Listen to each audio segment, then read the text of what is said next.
ఓం నమ శివాయ. శ్రీ వికారినామ సంవత్సరం సందర్భంగా మిథున రాశి వారి యొక్క ఫలితాలు మనం తెలుసుకుందాం. మృగశిర నక్షత్రంలో 3వ పాదము, 4వ పాదము, ఆరుద్ర నక్షత్రంలో 4 పాదాలు, పునర్వసు నక్షత్రంలో 1, 2, 3 పాదములు కలిపితే మిథున రాశి అవ్వడం జరుగుతుంది.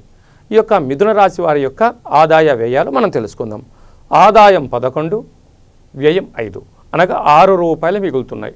ఈ సంవత్సరంలో ఈ యొక్క మిథున రాశి వారికి పట్టిందల్లా బంగారం అవుతుంది చెప్పడంలో ఏమాత్రమూ సందేహం లేదు.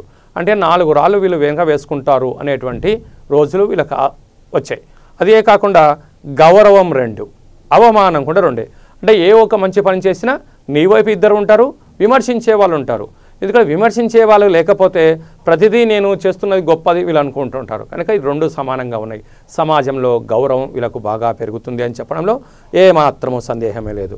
కాకపోతే రాశిలోనే రాహు ఉన్నాడు కనుక ఈ గతంలో ఉండబడిన ప్రయత్నాలు, గత 2.5 సంవత్సరాలుగా చేస్తున్న ప్రయత్నాలు ఈసారి విజయాలు పొందడానికి అవకాశాలు ఉన్నాయి.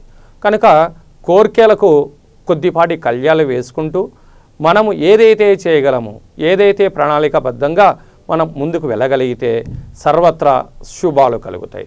ఆ విధంగా నూతన వ్యాపారాలు చేసేటువంటి వారికి, సెన్సెక్స్ బిజినెస్ చేసేటువంటి వారికి, నిర్మాణ రంగంలో ఉండబడిన వారికి, రాజకీయ రంగంలో ఉండబడిన వారికి, సినిమా ఛాయాచిత్ర రంగంలో ఉండబడిన వారికి, పాత్రికేయులకు వీళ్ళకు అనేక అవకాశాలు వీళ్ళకు ముందుకు వస్తాయి.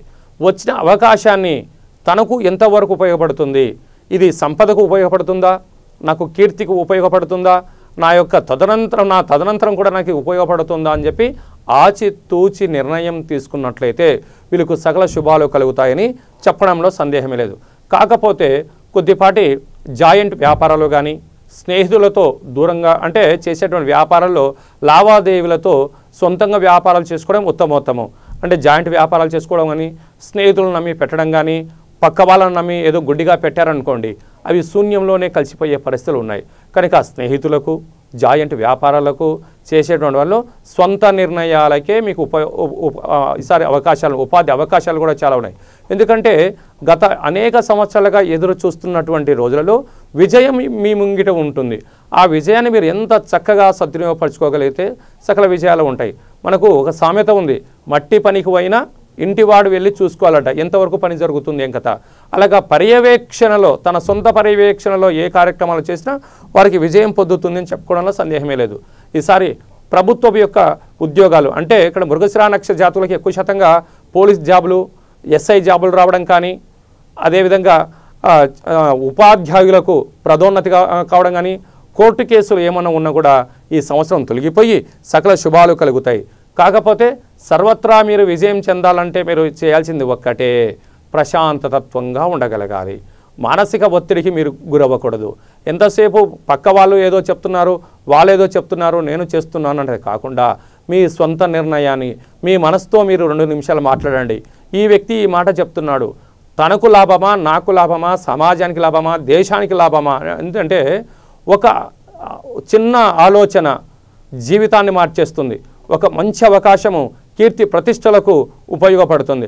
కనుక విచక్షణారహితంతో మీ జీవితాన్ని అలవర్చుకోండి. ఈ సంవత్సరంలో మీకు తిరుగు లేదు అని చెప్పడంలో ఏమాత్రము సందేహమే లేదు. అలాగా మిథున రాశి వారికి ఏమైనా కొద్దిపాటి అలాంటి పనులు కానీ, ఉద్యోగాలు కానీ, ప్రమోషన్స్ కానీ, సినిమా అవకాశాలు కానీ, రాజకీయ అవకాశాలు కానీ, వ్యాపారంలో ఒడిదుడుకులు కానీ ఇలా ఉన్నట్లయితే మనం చేస్తున్న దాంట్లో ఎదిగే కొద్దీ మనం ఒదిగి ఉండగలగాలి. లేదనుకోండి జనాల యొక్క దృష్టిలో ఎప్పుడైతే పడతామో వీళ్ళపైన ఎక్కువ శాతం నరదృష్టి పడడానికి కూడా అవకాశాలు ఉన్నాయి. అలాంటి వాటి తొలగించుకోవడం కోసం ప్రతి మంగళవారం పూట కానీ, శుక్రవారం పూట కానీ, లేక ఆదివారం పూట కానీ దుర్గామాత దేవాలయాన్ని దర్శించడము, దేవాలయం ప్రదక్షిణ చేయడము, రాహుకాల పూజల్లో పాల్గొనడము, ఆ పులిహోర ప్రసాదంగా స్వీకరించడము, పులిహోరను దానము చేయడం వలన వీళ్ళకు సకలమైనటువంటి సభా మర్యాదలతో రాజసన్మానాలు జరుగుతాయని చెప్పడంలో ఏమాత్రము సందేహం లేదు. కనుక ఈ మిథున రాశి వారికి సకల శుభం కలగాలని కోరుకుంటూ వారందరికీ సకల విద్య, ఉద్యోగ, వ్యాపార సకల కార్యక్రమంలో జయం కావాలని కోరుకుంటూ ఆశీస్సులు. సర్వే జనా సుఖినో భవంతు.